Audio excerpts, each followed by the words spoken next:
On Tuesday, it looked like the U.S. and Iran were on the brink of war. Iran, not just a concern for the United States. Israel was also bracing for possible retaliation from the Iranian-backed militant group Hezbollah. NBC's Matt Bradley is in Tel Aviv.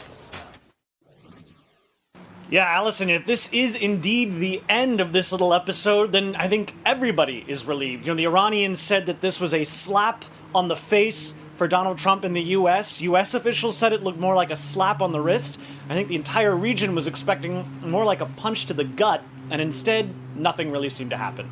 It's all moving ahead as back to normal, which means basically the same kind of proxy war that Iran had been fighting throughout the region for the last several decades. Now, Israelis had been somewhat concerned about this.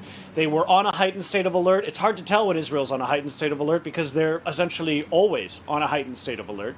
But we heard from Benjamin Netanyahu, we heard from other senior officials here in Israel that they expected that this was an American issue and an Iranian issue, and that nothing would come to hit here in Greater Israel. Not from Lebanese Hezbollah to the north, not from the Gaza Strip, from Palestinian Islamic Jihad or Hamas, who are also both backed by Iran.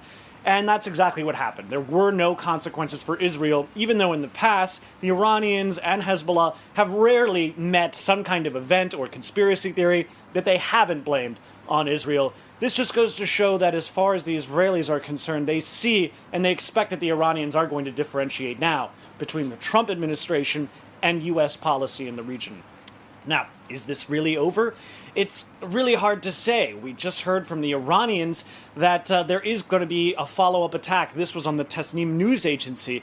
But right now, it seems like this was almost perfectly suited for domestic Iranian consumption. The Iranians have reported on their own domestic television channels that as many as 40 to 80 Americans were killed in this bomb strike. That obviously is not true. We've heard from the Americans and the Iraqis and NATO that there were no casualties from any group and that these bombs seemed to land almost deliberately because they did look like they were very targeted. They hit buildings within both of those military bases in Iraq.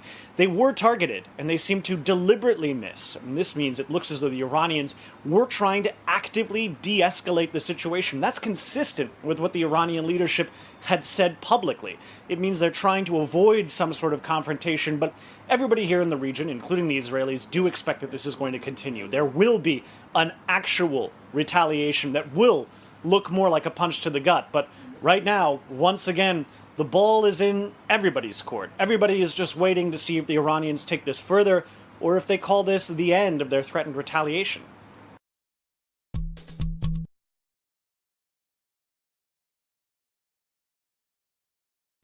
Hey, NBC News viewers, thanks for checking out our YouTube channel. Subscribe by clicking on that button down here and click on any of the videos over here to watch the latest interviews, show highlights, and digital exclusives. Thanks for watching.